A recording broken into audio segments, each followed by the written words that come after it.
Okay.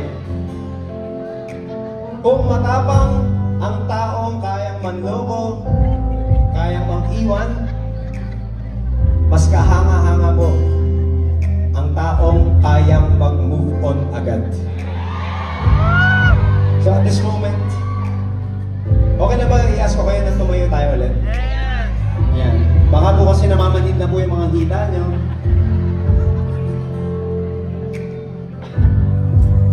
Ang title po ng show na to ay Tawid, tama po ba? Pero may isang kanta, wala namang title, Tawid. Parang tanga. Hindi joke lang. Ngayon gabi po, may dalawang bagay kaming gustong iwanan sa inyo. At ang... So for OA naman yun. Ang unang gusto namin iwanan sa inyo ito. Para po makatawid tayo sa susunod na chapter ng buhay natin. Minsan kailangan nating bitawan yung mga bagay na hindi naman tama para sa atin. The first step to moving forward is letting go of the things that are not good for you anymore. Ngayon, hindi ko po alam kung anong pinagdadaanan nyo. Siguro yung iba sa inyo, kailangan nyong i-let go. Yung mga tropa nyo na puro toxic ang topic sa group chat nyo. O baka naman ito yung mga kamag-anak mo na chismisan ang ginagawa pag wala ka. O baka naman ito yung kachat mo na dati sobrang sweet sa'yo, pero ngayon malamig pa sa bangkay kung mag-reply sa'yo. Today we wanna let you know, you are loved. You are precious. Too precious to look for validation from other people who don't know you. So if you're here today, alam mo sa sarili mo, pinangahawakan ka na hindi ka naman niyayakap pabalik.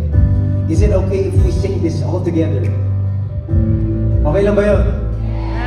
Okay, so can I ask you all to turn on the flashlight of your cellphone? May mga...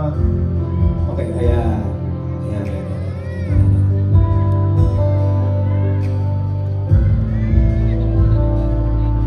At dahil special po itong gabi na to, may idadagdag lang kami. Okay lang ba magdagdag?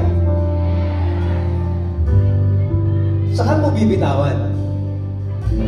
Diba? Saan mo i-let go? Sa bangin daw. Pwede naman din. Para sa akin, minsan lang hirap mag-let go kasi mahal mo pa eh. Tama ba? Mahirap mag-let go kasi may feelings ka pa eh.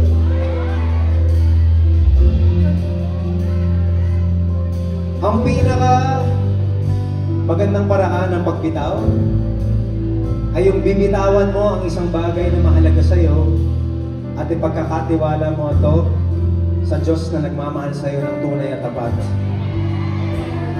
So binago namin yung lyrics nitong hatid, and today we will share it with you. Tuturo ko sa inyo tapos kakantahin natin all together. Okay lang po ba yun? O parang medyo video-jockey type. Okay lang ba? Okay, parinig niyo sa akin yung boses ng Singapore. It goes like this. Doon sa lugar kung saan ako magiging masaya, sabihin mo, Jesus, nais kang makasama. Sa'yo ay hatid ko na naman ang damdamin, kaya kipa'y panalangin, di na mangangamba. Sa'yo ay hatid. Sing it again. Kung saan ako magiging masaya, sabihin mo, Jesus, nais kang makasama. Sa'yo ay hatid ko na naman ang damdamin, kalakip ay panalangin, di na mangangamba. Alright, Singapore!